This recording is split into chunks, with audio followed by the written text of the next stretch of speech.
Welcome again to the Southwest Climate Podcast. Mike Crimmins, how are you? October.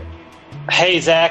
Oktoberfest. Monsoons in the rearview mirror. And I have to say, we're doing this. We have overcome technical difficulties, and your computer blew up. Your three computers blew up. So we're on the phone. Hopefully, Ben can make you sound decently well. I'm taking it as a sign, Zach. How is this going to affect the pod? Like, are you doing this all? You're not looking at any, web pages now. You've got no data in front of you. Like, presumably this won't affect it too much. Well, I'm just going to run outside every time you ask a question and look up and look around and see what it looks like, and then come back in and report. Well, we'll have to do some fact checking if you actual statistics. Oh, fair enough. Fortunately, I said this last time, and I can't think of a better monsoon historian than you. So I feel like you've got all of these dates and all of the key numbers, well burned into your memory. As it's October 4th right now, we're monsoon in the rearview mirror, as you said. I had one of the best storms of the season roll past our house today with a quick half inch of rain in 30 minutes. Like, man, oh man. I mean, so wait, are you over? Because I was looking out, my window, and yeah, it was raining like, half an hour ago here. I'm at the university, and, had a nice, like, cold. It was almost like a chilly temperature. And I'm like, this feels like fall. Like, and at the same time, I was like, I think this is a good omen. Like the fall is sending the monsoon, away in style. Like, or are you seeing this? Are you seeing it in the opposite way? Like, no, Zach, I like that. That's poetic. I like that. I'm over the monsoon. I'm glad it's over. I don't know. It's kind of easing out, but not really. I mean, I was just really caught by surprise today about how much weather there was today. And even the last couple of days, I kind of checked out, but there's been a lot of weather across the Southwest. The monsoon isn't quite letting go. I mean, again, the monsoon in all practicality has been over since the beginning of September. And as I said, it would never rain again. I want to come rain like crazy. So let's come back to this, because the last time that we recorded was in the beginning of September, and you were Punxsutawney Phil. You were the monsoon, like, that's right, of that groundhog. Yeah, I didn't see my shadow. You stuck your finger out in the wind, and you're like, September, no, it's over. And so let's revisit that, because we need to recap the monsoon in its entirety. I also want to pose a question to you. Is the 2022 monsoon the sneaky, like, rank number one in the monsoon record? Like, is it the top of the Mount Rushmore? Like, that's the question I want to pose to you. Because I think I can make a compelling argument that 2022 sits on the top there. It's at the peak. I'm looking forward to talking this one out. Yeah, it's sneaky, and it crept up on me, and I never thought I would have said that, particularly after September, July and August. The pace of July and August was not kept in September for most accounts. But anyway, we'll make that argument. So just going over the outline here, I want to talk a little bit about how we sort of think about September in the monsoon season, because it is of a different flavor.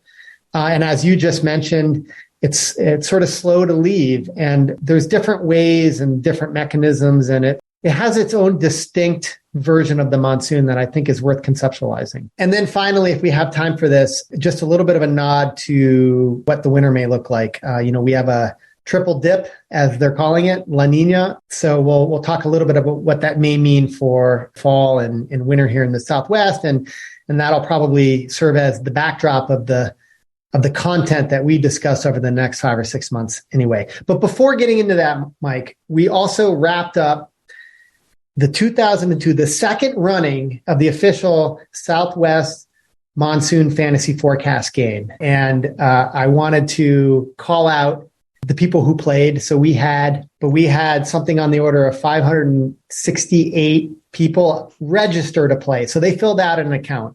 And then we had something like 400 people play that made at least one forecast, which was fantastic and marks an increase in our user base from first version. A couple of other interesting tidbits is that half of those people, half of the 568, self-describe themselves, their level of climate knowledge or weather knowledge as either novice or advanced beginner. And I'm super excited about this. I think we said this before, but we thought we were going to tap into the sort of weather, the big community of weather enthusiasts here in the Southwest, the people who like have rain log that participate in that and that, are actively looking at the forecast and who see weather and climate as sort of like in a hobbyist light. And I'm just heartened by the fact that, half of the 568 or so see themselves as novice or advanced beginners. And that's just really heartening because I think we can tap into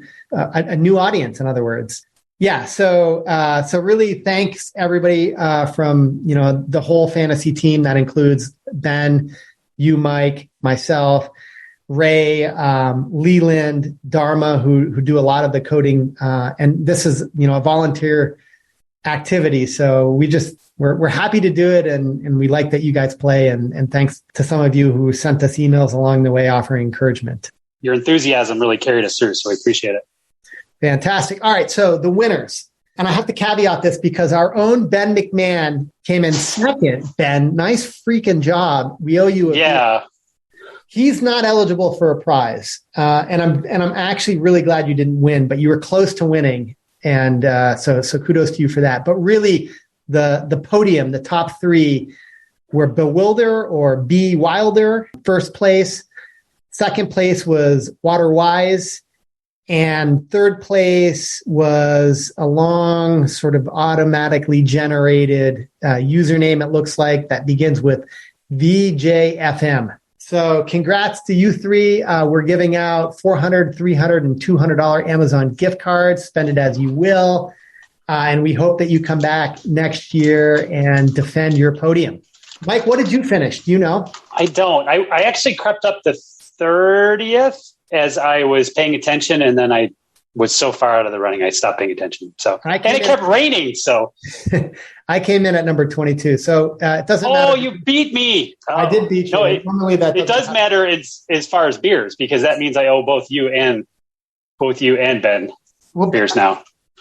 Fantastic. I got to collect those. The other really fun thing about doing this, not just the fantasy monsoon forecast, but also the podcast, is we get to talk about weather and climate in a way that is enjoyable and it brings excitement. And it's not like the typical climate as villain character that is often portrayed, the climate change narrative, which, we engage in as well, but we don't focus in on it on this podcast. But it's just invigorating, I think, to be able to have these conversations about, just the awe of the monsoon. So just that's sort of a benefit of doing this.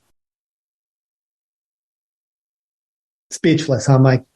There was no words I could add to the poetry you're spewing today, Zach. Thank you, Mike. So fantasy forecast in the rearview mirror along with the monsoon. So Mike, like we said in the beginning, you stepped out of your house September 1, put a stake in the ground, said it's over, but that actually didn't play out. I'm trying to make up ground here from my terrible forecast. So right, technically, the monsoon did stop. Was it a terrible forecast? It wasn't great in my mind, but I think if you could think about it from now, the way I'm reconstructing it is like I meant actual monsoon type circulation and precipitation. I mean, I didn't necessarily say it wouldn't rain again, except I said very specifically it wouldn't rain again. So I guess, yeah. Okay, so the monsoon circulation. Okay, so it did rain again. The monsoons. Yes. We had this remnant tropical storm K, which affected some parts of the Phoenix and maybe a little bit northwest Arizona. We had rain, but did the circulation not look like the monsoon in September, or what was the sort of synoptic, the regional picture there? It was a pretty normal kind of progression through the monsoon. So from August into September, we started to see the overall broad scale ridge of the upper levels of the atmosphere start to basically sag south, which is what happens. It builds north with the sun angle, into June, into July, and did so pretty magnificently through July and August. Started to wane a little bit as you got to the end of August. And then as we started, we recorded the podcast, the ridge had started to sag a little bit more. The activity started to decrease. It looked like the humidity was even starting to sort of retreat south. So the whole overall subtropical air mass was retreating, which is the fuel for the whole monsoon. And the prospect is always then, what then happens? Do we then lose the overall monsoon air mass to the south into Mexico? Are we then back into the kind of the same drier westerly, southwesterly flow at the upper levels as we are in May and June? And then that's kind of the typical retreat. Or do we end up having something that's we call these transition type events, which are you have to have these troughs approaching from the west. So you can imagine in the upper levels atmosphere, you've got a trough off the California coast, and the monsoon ridge is then shoved off to the east. And that puts us in sort of broad southwesterly, but maybe a little bit southerly flow. And that then keeps the monsoon air mass in the edge of it over the southwest. And it can be really dry off to the northwest, and we can still be in the soup down here. And we had that happen a couple of times, and that can also provide some dynamics, can cool off the upper levels of the atmosphere to give us better thermodynamics, can actually organize storms and move them around. And we had that actually happen a couple of times. So we had a handful of things that were definitely possible and even a little bit rare and unusual, especially what we saw with K's circulation coming up and parking over Southern California. So Bend ended up getting a bunch of rain out of it. We got some rain bands out of it. It kept the moisture in play. And then more recently, we've had these closed upper lows that have just been floating around underneath a broader ridge over the continental U.S. And that has kept the moisture in play. We really haven't had any of those really vigorous cold fronts with the really dry air on the backside of them as they come through to scour out the monsoon moisture and shut us down. We've just been kind of playing around with that monsoon moisture to the south and continually sort of pulling it north and playing with it a little bit as these storm systems come through. Yeah. So I'm looking at, some of the station data, and September wasn't uneventful, but at least at the Tucson airport, there was, just a couple of days with a little bit of rain. I mean, August was clearly the sort of height of the monsoon in Tucson, at least looking at the Tucson International Airport. September wasn't, was probably below average for September, but it wasn't also, we've seen in the past, like fairly dry, actually completely dry September. So it was better than last year, if I remember correctly. Phoenix was buoyed, I think, in large part by the event that came from K. K was interesting because it formed off the Mexican coast early in the month, and it finally affected our weather by the 11th, 12th of the month up here in Arizona. Yeah, and K brought to Phoenix, at least to the airport, like a half an inch of rain, which at that point sort of brought the monsoon total close to average. It fell a little bit behind average in its in totality for the monsoon season. September in Flagstaff, just a few rain events, nothing really to write home about. And moving over to Albuquerque, one noteworthy one that dropped maybe a quarter of an inch. Moving over to Las Cruces, so southern central New Mexico, a little bit more active, a few days of rain. But I guess the point here is that, September didn't keep pace as it often doesn't with July and August, few events here and there. Could have been worse, I guess, but, nothing really to write home about.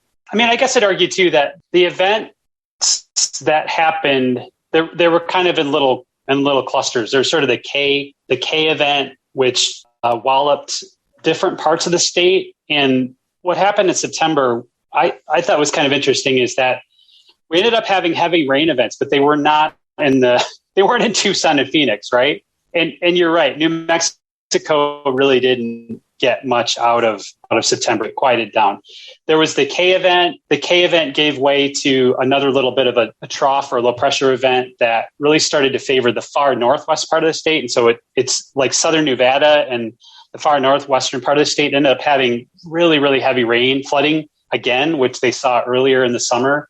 The Four Corners ended up getting quite a bit of rain out of sort of post K. And then another event over a couple of days, 21st, 22nd, 23rd, was that kind of trough ridge transition type event we think about. So a pretty broad, strong trough of low pressure off the California coast, and the ridge was off to the east. So that was, you can think about it in your mind, kind of the gears funneling up the moisture. But that really favored more of the Four Corners region and parts of Western Arizona, which again, Western Arizona has just had a pretty crazy monsoon, which really stands out in my mind as being unusual about this year. So would you say September sort of exceeded your expectations? I mean, I guess you would have to, given where we started this. Well, given I thought we were done, and to see the interesting kinds of things, if you're going to have stuff happen in September, they're going to be of the varieties like tropical storm, like you said earlier, and these transition events, and then these weird cutoff. We've had all of them, so we've had kind of every different flavor of kind of bizarre end of monsoon events that you can get. So we've had like a good potpourri of monsoon season ending events. But I guess I have a question about your forecast, which I should have brought up when you actually made it, but maybe we were running out of time. Given we had experienced in July and August pretty continual, constant, precipitable water around, or the humidity was high, in other words, and that was a defining characteristic. It just there was moisture. It seems to me that it would be really hard to just flush that away quickly. Yeah, you're right. What would you need? That's a good forecast, Zach. What would you, but I'm not even sure it always plays out, right? Because think of 2 years ago, 2021 rather. So maybe I'm getting last year wrong. We didn't have a lot of rain in September, less so in aggregate, I think, than we did this year. But we also had high humidity levels in July and August. And did those persist? Did the flushing occur in 2021, or was there just not as much dynamics in September to wring out the water that was available? I'm actually going back to the data for 2021, and it was actually quite similar. We had a tropical event, if you remember, right around September 1st of 2021, and it was really the last of the monsoon-y core. It got really quiet for several weeks. And then right at the end of the month, we ended up having a transition event that sort of wrung out the end of the moisture to the south. And then I think we moved into largely a drier, kind of typical October period. So this year, I've been watching the Weather Service forecast discussions, and they've been kind of keeping an eye on precipitable water. So we talk about precipitable water as column integrated moisture. And just, day after day, we're seeing, climatologically, the precipitable water goes down, right, every day towards the end of the monsoon season as you get into fall, because the atmosphere gets cooler, so it can hold less water. And it also climatologically dries out. We've been at 90th percentile precipitable water values, right through the end of September, and we're still seeing them, even right now. It becomes about these transition events, it seems to me, and this is maybe getting a little bit into how we conceptualize September. And if we think about what drives the monsoon, obviously, the main determinant is moisture around. Obviously, if we don't have any, forget about it. We can talk about reasons why we don't have it. Largely it's related to the position of the high pressure, the Four Corners high. But when we do have it, the sort of driving forces become about what generates atmospheric instability. How do you get that moisture that is at the surface or near surface to rise, right? And we can do that through, obviously, solar heating of the land surface drives buoyancy. But we can also do it when you have these sort of mid to upper level features that help create that instability, such things as easterly waves migrating through, or mesoscale convective vortices or systems, which is just basically a grouping of thunderstorms that then sort of organize and create their own dynamics associated with them. The big version of that is a hurricane. Hurricanes are these mesoscale convective systems, but they can happen at a smaller scale too, and thunderstorms, and they happen here during the monsoon season. So you get these mid to upper level features that help drive that atmospheric instability, right? And those things are sort of like the mid to upper level. So you get the sun heating, which is obviously a driver of July and August. And you get these mid and upper level features that are sort of wafting in more from the east during this time of year, just given the monsoon circulation. But when you go to September, the sort of dynamics of that switch. So we're in a period where there's sort of waning solar insolation, right? So that the surface heating is just sort of marching down a little bit as we head into winter. The mid to upper level features are now largely, and you can correct me if I'm wrong on this, but they're coming in from the westerlies in these transition events. So we've had a switch in the sort of mechanisms that may drive rainfall when moisture is present. So correct me if I've said anything wrong there, Mike, if you want to add to any of that, and then I'll finish this up. No, you're spot on. The easiest, this is all like super obvious, which is what I'm really good at. You need more higher level moisture there is, especially at the lower levels. And we think about column integrated precipitable water. The easier it is to get it to rain. And you can overcome a lot of poor thermodynamics with just increasing the levels of moisture. In the transition zone, moisture is starting to wane, right? It's starting to sag south. But what it can be overcome is that you can improve the upper level thermodynamics by cooling off the atmosphere and increasing that stability. And even if you've got other things going on, like divergent or difluent flow aloft, which is the air sort of spreading apart, it can support sort of large scale ascent, which can also improve the ability of storms to form, can overcome poor thermodynamics and poor amounts of moisture and shear too. So speed shear can also help storms organize and move around and those kinds of things. So then you can get into just what we saw this morning here in Tucson, really pretty impressive, vigorous thunderstorms, lots of lightning, heavy rainfall rates. And the dew point was in the mid 50s, right? So if the low to mid 50s in July with that kind of flow pattern is really marginal and, wouldn't be as conducive to what we saw today. Like what would create sort of a vigorous September is really the number of these transition events. And maybe we can say a little bit about what those transition events are. And these transition events, Mike, it's basically you have these mid to upper level instabilities that are being ferried in by the westerlies now. So as the sort of sun angle is decreasing, as we're moving into winter, the westerlies are sagging south again. And we can be during these transition events under the influence of westerly flow, which you have these loops in the jet stream that may sort of move from the Pacific Northwest or thereabouts down into the Southwest, and they bring these troughs with them, which create that mid to upper level instability. And that's like a transition event. And so what then would create sort of a September that has a lot of rainfall is a large number of these, or a high number of these transition events,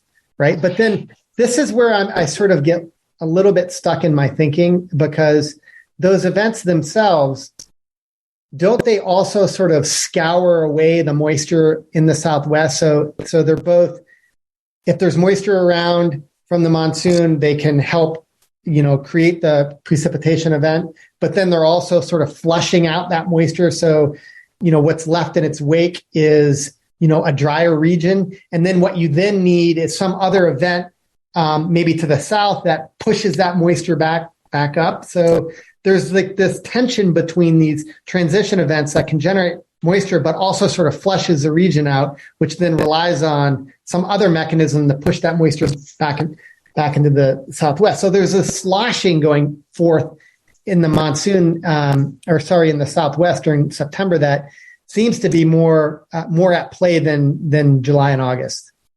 Oh, totally. Yeah. And I like the idea of sloshing, because my kind of visual brain, I like to think of I like to think of the monsoon as it's an air mass shift, right? So the broad scale subtropical ridge in that progression, moving north from the spring into the summer here. And the movement of us from sort of pre-monsoon into monsoon is really, we have a pretty pronounced shift in increase in humidity, and we're in a tropical air mass at that point. And so sustaining activity through the monsoon season is sort of the position of that air mass relative and modulated by the broader scale circulation patterns, right? So wanting the classic sort of four corners high to be in the right position, us to be in sort of deep easterly flow, and the easterly flow supporting Gulf surges up the Gulf of California, which reinforces the low level moisture, all that stuff sort of being in play. And so, in the heart of the summer, July and August, if we're hanging out in that tropical air mass, we've got the moisture, and it's all the nuances like you talked about earlier, the kind of interdaily variation of these sort of small features. And we had a lot of that really interesting stuff going on this monsoon season, which really, I think, gave us the frequency of events for this summer. In September, and it always by the end of August, we start to see that overall broader ridge pattern, the upper level, start to sag south and break down. The system is exhausting itself with all that energy. The sun angle is retreating. So then we get into just what you're talking about, right? So September, the whole northern hemisphere is starting to lean into fall. The jet stream is going to start to come further south, and that wave activity, depending on what else is going on. Remember, I forgot to mention that the large trough event that we saw in California after Hurricane K and towards the middle of the month actually could be traced back to a typhoon that got absorbed up into the jet stream. Do you remember talking about this? Got absorbed up in the jet stream. I do. That's this enormous. Yeah. Yep. So the enormous storm of Alaska, that was actually the trough that parked off the California coast that led to our transition event that gave us some pretty good precip kind of in 21st, 22nd, 23rd of the month, right? So you can look all the way to the West Pacific to see if that activity is going to start to kind of have that interplay. But what we know from literature and even some of the stuff that we've poked around with is that the wettest Septembers are the combination of the position of those approaching troughs. And if they're not super progressive, meaning they're just like clipping along and moving, if they kind of get hung out and stuck, and we get a tropical storm in the East Pacific, and if that can like wind up and move that deep tropical moisture up into Arizona with the upper level dynamics, you just get crazy rain. And we have had this in like 5 years ago, like Odile and Norbert, and we've had some really crazy Septembers that produced really, really heavy epic precipitation that were that kind of two combo punch of approaching trough and recurving tropical storms. And that's kind of the magic sauce for a really good September in my mind. So let me just ask you to clarify. So when you don't have a progressive jet stream, so if people can picture, there's like this wiggle in the jet stream that brings winds from the north down into the southwest, and there's a low to the north of that. Do you have a better way of describing what a progressive jet stream looks like? Okay, so what can sometimes happen is in your mind's eye thinking about a jet stream, and so growing up, I watched the Weather Channel in the late 80s, and if you can only imagine what the graphics looked like in like late 80s cable television, they weren't great, right? So the jet stream is still burned in my mind. It was this like flashing blue line that progressed across the country, right? And so what can happen with the jet stream is that the jet stream is a high, fast moving, it's high altitude, fast moving narrow band of air, right? And it's the dividing line between cooler air to the north and warm air to the south, sharp thermal gradient. And there can be waves in a moving jet stream, but the waves can sometimes get parked, like they can become standing waves. Like if you've ever watched in a river, where you see in a fast moving river, there's a wave, there's water moving through the wave, but the wave itself is not moving, right? So we can have that happen with high and low pressure systems. And those are slow moving systems, even though the jet stream is moving quickly through it. And so those are not progressive. They're not moving very quickly. But we can also have waves in the jet stream which become more vigorous later into fall, where a low pressure system is just, a trough in the dip itself in the jet stream is moving quickly from west to east, right? And those are the days where the winds are pretty strong out of the south in the morning. They shift to the southwest. By the afternoon, they're out of the west. And by the evening, they're out of the northwest. That's a classic mid-latitude sort of cyclone progression that we'd see in the continental U.S. And that's where the whole wave is moved quickly through. And what happens in those situations is that by the time at the surface where the wind is sort of shifted around as the wave has passed, the cool, dry air on the backside of the low starts to move south, right? And we can all relate to this, right? Thinking about, especially with wintertime storms, where they can be kind of clammy and wet at the beginning, and then they become really cold and dry on the other side. And September is like the taste of fall, but it's not there yet, right? It's still, sun's pretty high, so much tropical moisture around. The jet stream typically isn't super progressive quite yet. These systems can kind of get parked. And so what we saw with that crazy, really strong low off the California coast is it didn't actually move inland very quickly. And what it did is it actually moved off to the northeast. So it didn't even move overhead. It just kind of like hung out to the west of us and then shot to the north because the subtropical ridge wasn't quite done with us. It was still strong enough to muscle that thing to the north of us. So do these waves, do they tend to move faster in, let's say, the fall and winter than they do in the summer? Yep. It has to do with a lot of this, it's to do with the thermal gradients that emerge as you get lower sun angles, right? So as you have colder air coming into closer proximity to much warmer air, you're going to have stronger thermal gradients, which will drive stronger, broad, like column depth temperature gradients, which will drive those dynamics. And this is that interesting thing. It's really still out in the literature too with climate changes that, are the thermal gradients, since the poles are warming so much quicker than the equator, do we lose the thermal gradients from north to south? And does that actually then slow down the winds and actually slow down the jet stream and cause it to be more wavy? And there's another paper out just in the last couple of weeks was kind of checking another box in the column of like more waves, slower wind speeds. And so you can see it kind of playing out in this climate projection space, but we also know it just in the seasonality of how winds progress too. Fantastic. That was a great weather dynamics 101, Mike. Appreciate that. Well, there's a couple of things. Somebody checks this in 5 years, it's probably C- work. And I don't know how well it translated to a podcast because it's a purely visual medium here.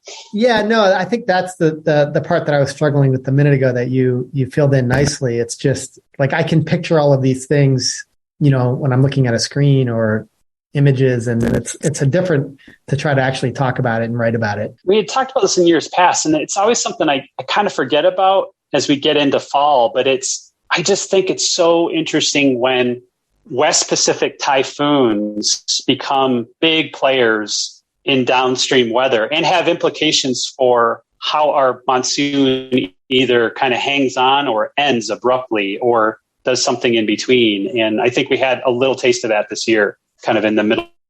Yeah, and you could see that really clearly on some of the forecast models as that typhoon, forgetting its name, drawing a blank on its name, but as it was moving north, and Merbach, it just rammed right into the jet stream, and it acted kind of like maybe like throwing a big rock in a river would, and it caused the stream itself to adjust downstream, and consequently, as you said, it sort of a big loop in the jet swung south. It was like fascinating to see. And this is the cool thing I think about weather. It's like, again, it's sort of like, it's circular in the sense that it's something upstream is causing something downstream, but you keep taking that, backwards. Okay. So anything else, Mike, that we missed that you want to say about the 2022 monsoon before we sort of unpack its ranking, in relation to past monsoon seasons.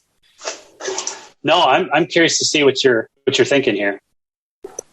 Okay, Mike, then, I just want to try to make a case, and this is going to be a little bit squishy because it's not an easy thing to parse out. And we tried to do this a little bit last month, and that is try to place the 2022 monsoon in a historical context. And fortunately for us and everybody else, like, you've done a lot of the hard work and sort of looked at and really sort of analyzed monsoon seasons in aggregate from I believe it starts in 1981 all the way to present. And so here's my contention. I think this year, like, when I look at all of those from 1981 to present, like, I can't find a monsoon that would be in aggregate better than this year. And again, as I stated in the beginning, I'm like super surprised on this because it didn't feel like at my house even close to what it was last year.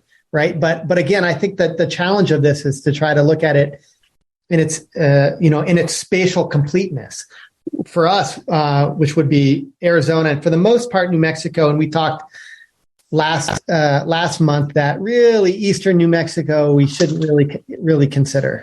And, we made the case last year that, 2022 is on the Mount Rushmore. And, I think we both agreed there.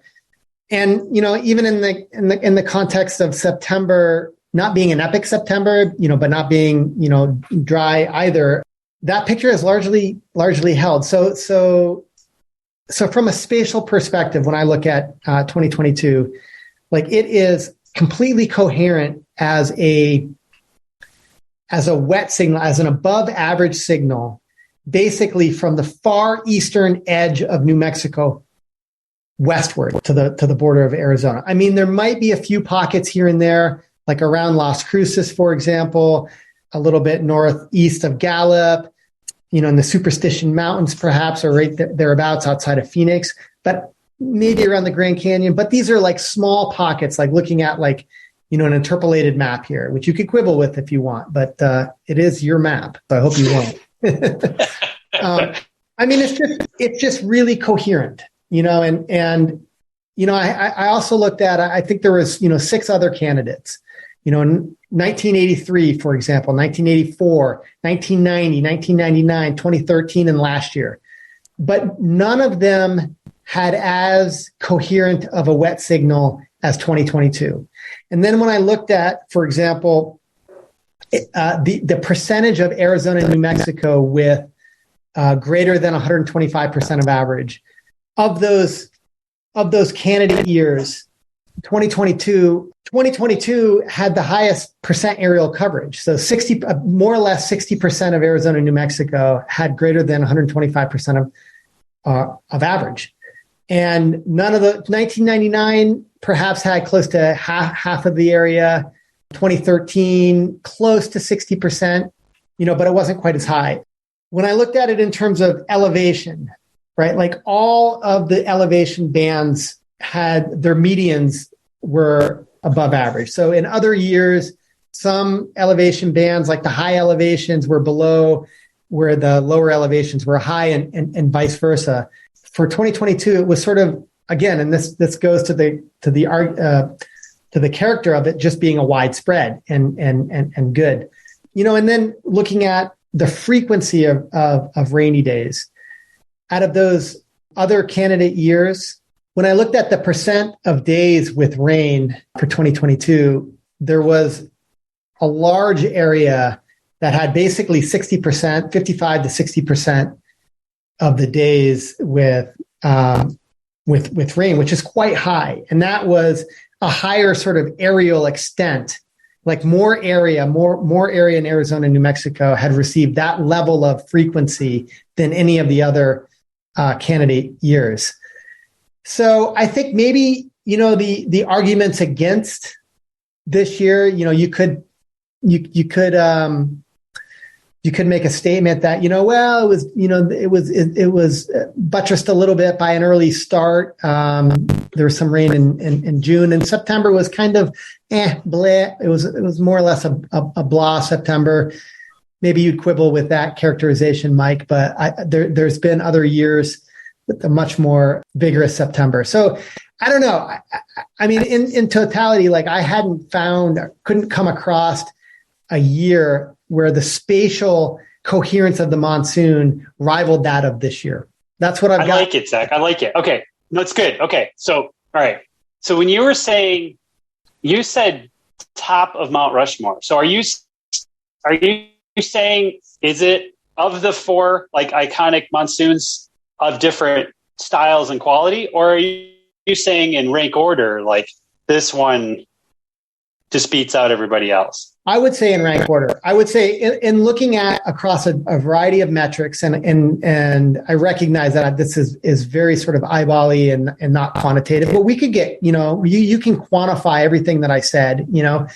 It's hard to boil down the monsoon to a metric, right? So we've got to recognize that. Like there's characteristics of each of these years that I mentioned before that might beat out the other years, but in aggregate, I'm trying to make a case that I don't see a year where the monsoon would have been better in aggregate than this year. And that's sneaky to me.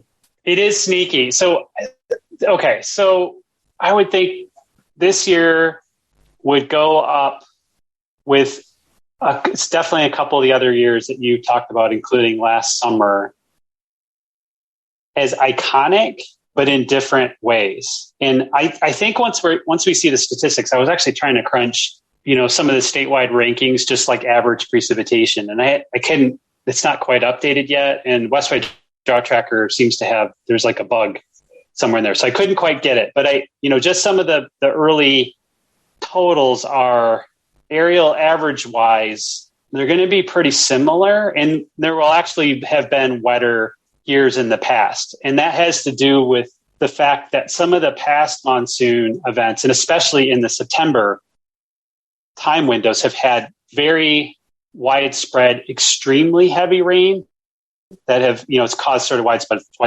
widespread flooding. What I think about this year, it's what you pointed out, is the frequency of precipitation and the extent of that frequent precipitation it's pretty unrivaled in the last 40 years, right? Like from New Mexico to Arizona and reaching into the low deserts and looking at all the high elevation locations, just the number of rain events this season it's kind of mind blowing, right? We had very few breaks in activity that were region wide. Once it got going, and remember, it got going kind of unusually in more New Mexico, which is actually not unusual at all. But in late June, with some kind of transition events, some pretty heavy rain through the Gila in New Mexico, kind of ending the fire season, into a pretty soupy, frequent afternoon activity, very isolated in July, became heavier and widespread through August. And then we moved into September, having yet a tropical storm that helped boost some precip totals across southern parts of Arizona, and then more transition activity. So just like all the different kinds of flavor. But what I think stands out to me is that there were very isolated heavy rain events, but I can't think of one that was like a very widespread big flooder we've seen in past summers. And even last summer, when we had the 2 couple day events that produced really heavy flows on some of the rivers in the Southwest. Yeah. So I tried to look at that data too from NOAA, and it hasn't been updated, only updated through August. So we didn't get September. But what you're saying is you think that there will be years where the statewide precip will be greater than this year. Is that what you're saying? I do. So will it be? I do. Because you don't often see it done for Arizona and New Mexico. You don't often see it completed for, the monsoon region. We will have to crunch that ourselves, and we don't have the data and so quite in hand yet. That's what I was doing, like eyeballing. And when you eyeball, like, again, 1983, 84, 1990, 1999, 2013, 2021, 2022. Those are the years in which, like, just a quick look at, the spatial maps, like those are the years that would be candidates. And then when I just like filter on those 7, yeah, there are, like last year, the Phoenix Tucson corridor had much higher totals. Like the anomalies, the percent of average was much greater in that area.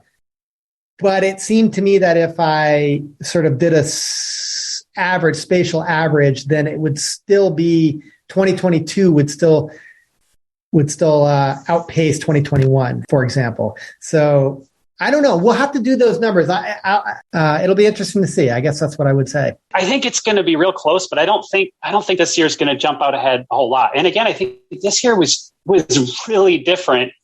If you remember us kind of talking in July when it was raining every day in these tiny little cells all over the place that weren't moving anywhere. And they weren't always doing it in the same place, right? So it created this really widespread frequency, but the totals didn't stack up necessarily in one spot. It was like kind of equal. Again, it's like this was workhorse monsoon to actually, if you wanted to do really good things with like soil moisture and try to solve a drought, this is the kind of monsoon you'd want as opposed to even last summer, which was, crazy multi-day events and cool temperatures producing flood flows everywhere and running there. I mean, that was great too. It did a lot of, I think, really impressive things with soil moisture and solving some short-term drought conditions. But even this year, I think was probably better just in the frequency of precip and how widespread it was and how it eventually filled in most of the region. Like last summer, it was much more confined to the lower desert areas. And we produced some pretty devastating flash flooding, if we remember, by the end of the season last year too. Yeah, this year, we definitely have had flash flooding events. There've been some post-fire ones up, especially I can think up in Flagstaff. The impacts on the metro areas has been a bit more muted. And it's interesting to have Tucson and Phoenix have their totals come in below average in this crazy monsoon as well, right? I mean, totally possible. And this is, I guess, the way you would do it, is it just kind of missed those very specific locations through the whole season. Yeah, so I'm sensing a reluctance on your part to place this year in at the top of Mount Rushmore. But would you concede its position on Mount Rushmore? Totally. And I guess I don't even like thinking about, I think of like monsoons as they're in different flavors, right? And there's going to be like really good flavors, but they're different, right?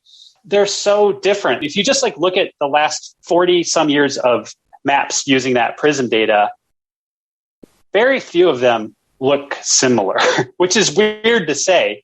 They do kind of group out in certain ways, but then if you're looking like precip totals to the end of the season, but then you go back and look at how the precip actually accumulated through the season, even ones that look the same at the end of the season, the way the precip evolved is different. So it's even hard to then like say, are those similar, even though the outcomes are at the end of the season are really similar. I'd put it on the pantheon for sure, but I wouldn't say it like stands a little bit taller than even last year.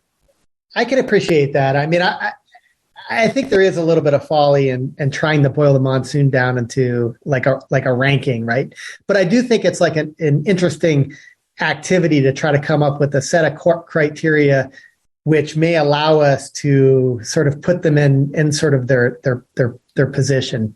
There's a natural tendency, at least for me, to want to like try to articulate, try to come to some sort of meaning about the monsoon in its aggregate, right? Because as we try to do these flavors, there's so many different dimensions of them that it almost becomes I dare say, meaningless exercise, right? But like you can think about it in terms of like temporal periods, like, okay, like, early onset or like a really vigorous September. You can also think of it in spatial areas. So is it like high elevations, or was it like southern Arizona, or was it shifted, to New Mexico or the far northern regions? And we have all of those. In fact, in the 7 years that I brought up, I mean, like the two aren't the same, as you said before, but I'm still struck by wanting to like wanting to create a ranking, but you want winners and losers, Zach. Come on.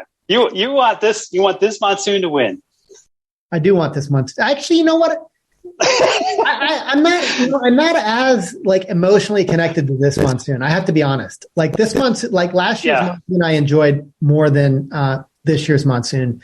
You know, it wasn't that vigorous at my house. I also wasn't here as often as I was the year before, and it didn't come on the heels of like an epically like disastrous monsoon season like last year did. Right, like 2020 was terrible. So it was just such a welcome relief.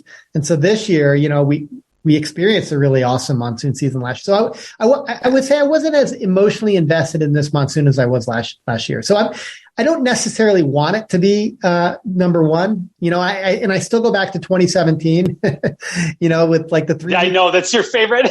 with the 3-week period in July that like brings, you know, such a smile onto my face. Yeah. I guess there is a natural tendency for me to want to like do the hard intellectual work of coming up with a ranking. I mean, how cool would that be, Mike? I think we could do it. What would be the criteria? Let me ask you. This is the folly. You just said it was folly, and I'm going to follow you down folly again. So I honestly think that we can't do it. Like I think it would totally depend, right, on what the objective was, the objective criteria was, right? The objective is this, that we want to rank, you know, the monsoon since 1980 or 81, whatever, you know, the data that we have that begins, like we want to rank them like from good to bad.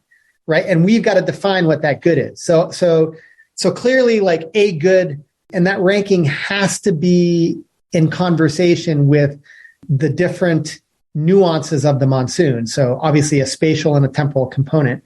Maybe there's an element of like people involved. Like, so it's like, one of the criteria has to be, you know, above average in the places where people live, right? Or maybe there's another criteria about, well, was the monsoon boosted by like a really vigorous event, like a tropical storm, and how do we account for that? So, I guess to me, like criteria would involve like the spatial extent and its intensity. So some combination of those two things, right? Like so there is a combination of both spatial extent and magnitude. But that's kind of where I stop.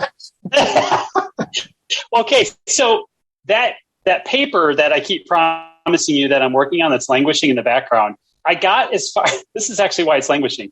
I got as far as, you know, we came up with some methodology to do some of this objective classification. And I ended up finding that there isn't this sort of nice, like diminishing rank order, but that you end up having a handful of events that are not that different than the ones that you've named off, that are really similar in some ways and really different in other ways. And they're all like impactful monsoons. So it ends up that even if you sort of mix up and you continue to like churn out a bunch of criteria, all you end up doing is getting smaller and smaller groups. And then you end up having like 32 flavors instead of 10 flavors instead of 5. And when you get to like 5 flavors, you've diminished the number and the types of rankings down to things that are like totals. And then you lose all of the nuance, like, well, how did you get to that total and those kinds of things? So again, I'm finding it really fascinating, especially when we try to talk about the Southwest monsoon as a whole region,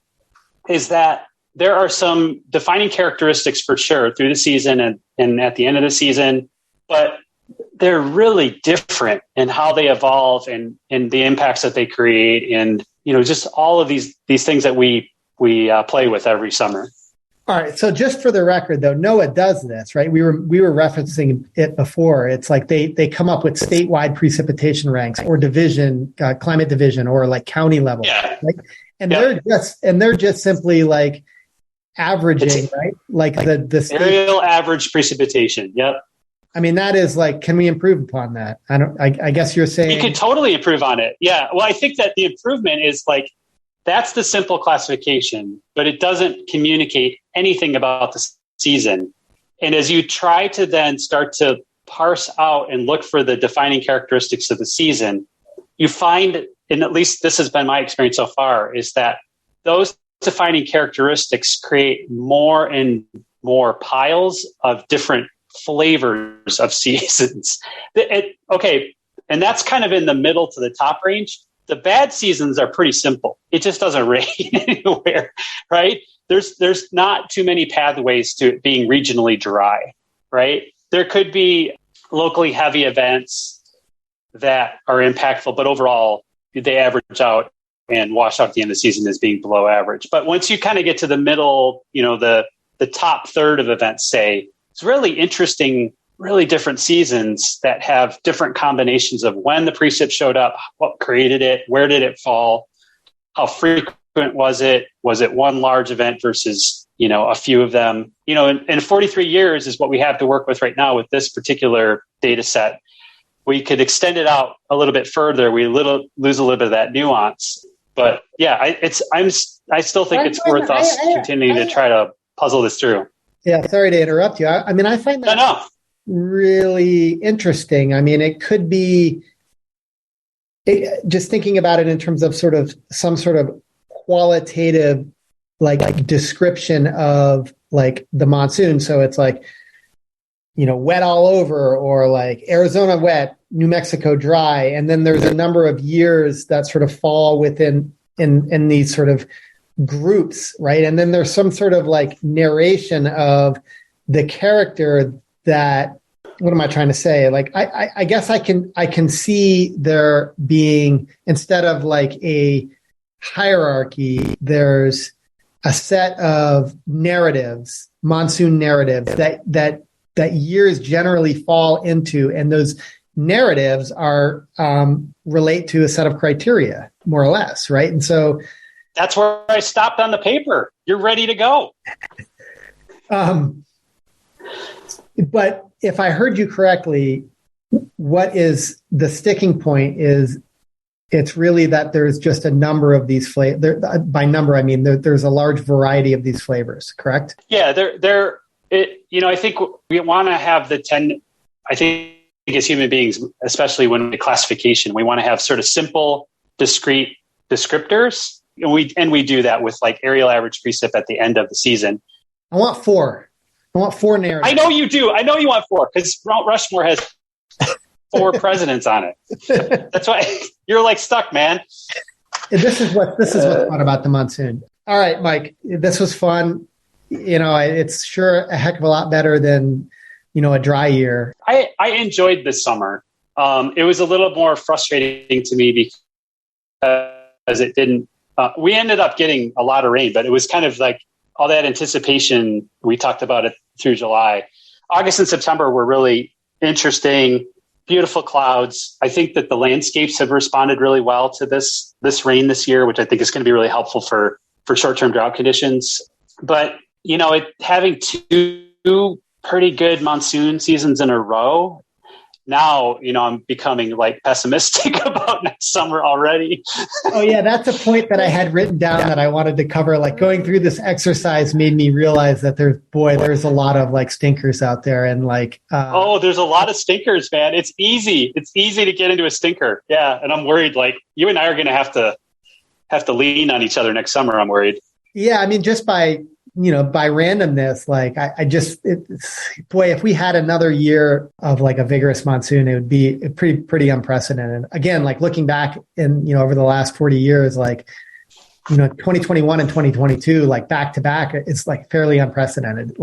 The quality of the 2 monsoon seasons back to back is fairly unprecedented. So weak in the research, but is it La Niña? Is that what's been going on here? And does a triple dip La Niña actually give us a little bit of hope that we could do a third year in a row?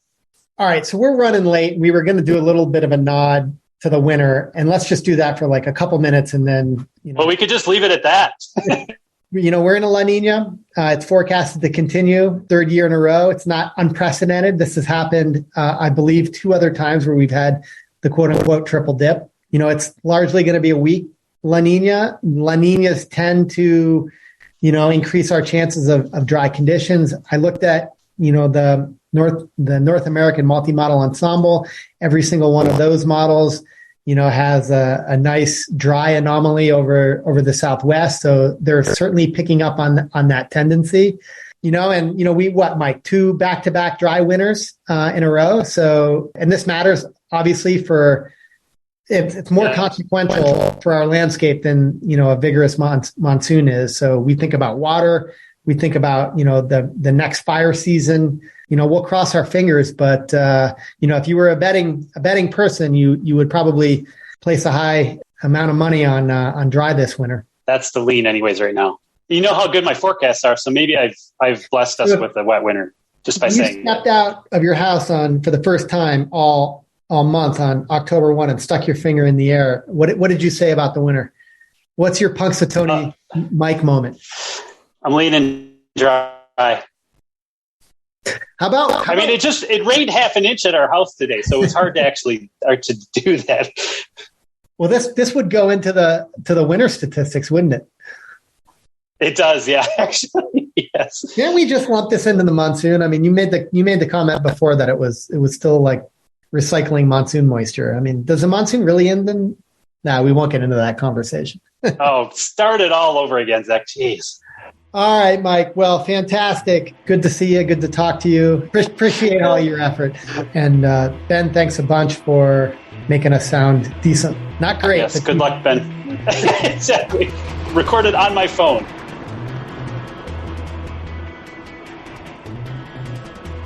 Don't you think there's going to be somebody, though, in the not too distant future who's going to go back over all these and go, wait a minute, that's not right.